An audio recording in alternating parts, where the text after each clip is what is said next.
বিশ্বের সব stealth fighter jet একক ইঞ্জিনের। কিছু ফাইটার জেট অবশ্য 2 ইঞ্জিনেরও রয়েছে, কিন্তু চীন দেশটির নতুন ষষ্ঠ প্রজন্মের স্টেলথ ফাইটার জেটে 3টি ইঞ্জিন ব্যবহার করেছে। এ নিয়ে রহস্য দানা বাঁধছে। বিশ্বের আর কোনো দেশই ফাইটার জেটের এমন নকশা করেনি। তাহলে চীনের নতুন ফাইটার জেটের এমন নকশার পেছনে রহস্য কি? বিস্তারিত আহমদুল্লাহ শিকদারের প্রতিবেদনে। গেল 27 ডিসেম্বর চ্যাংডু এয়ারক্রাফট কর্পোরেশনের ফ্যাক্টরি এয়ারফিল্ডের ওপর 3 ইঞ্জিনের J-36 আকাশে ওড়ায় চীন। এই চ্যাংডু এয়ারক্রাফট কর্পোরেশনই চীনের পঞ্চম প্রজন্মের J-20 যুদ্ধবিমান তৈরি করেছে।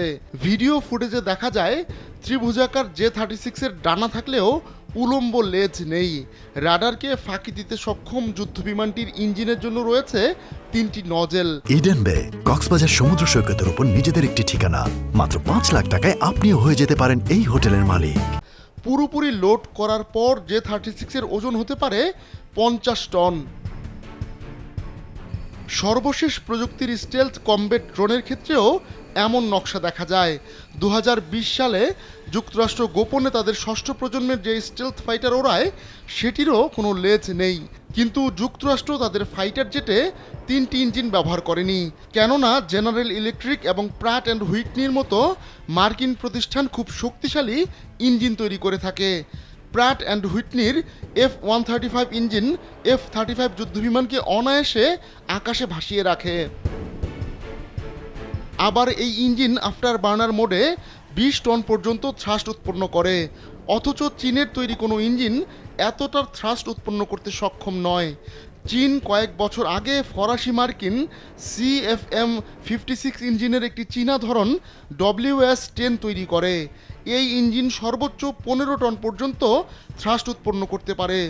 অবশ্য চীন এখন WS-10 এর চেয়ে উন্নততর WS-20 ইঞ্জিন তৈরি করতে চাইছে। ধারণা করা হচ্ছে J-36 ফাইটারে 3টি WS-10 ইঞ্জিন ব্যবহার করা হয়েছে, তাই ভারী বিস্ফোরক বহন করলেও হাইপারসনিক গতিতে ছুটতে পারবে J-36।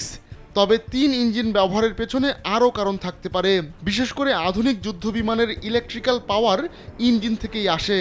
আবার রাডার ও সেন্সরে প্রচুর শক্তির প্রয়োজন হয়। এছাড়া directed energy weapon, high energy লেজারের মতো অস্ত্রও প্রচুর শক্তি খরচ করে। 3টি ইঞ্জিন ব্যবহার করায় J-36 যুদ্ধবিমান অন্য ষষ্ঠ প্রজন্মের ফাইটার জেটের প্রচলিত নকশার ধারণা বদলে দিয়েছে। কারণ চীনা যুদ্ধবিমান নির্মাতাদের ধারণা এই ফাইটার জেটের হয়তো অনেক শক্তি লাগে। 2টি WS-10 ইঞ্জিন দিয়ে হয়তো সেই শক্তি উৎপাদন সম্ভব নয়, তাই হয়তো তৃতীয় আরেকটি ইঞ্জিন ব্যবহার করা হয়েছে। এটা একই সঙ্গে ইঞ্জিনের নকশায় নতুনত্ব এবং চীনের ফাইটার প্রযুক্তির সীমাবদ্ধতা ফুটিয়ে তুলেছে। আহমদুল্লাহ শিকদার, কালবেলা।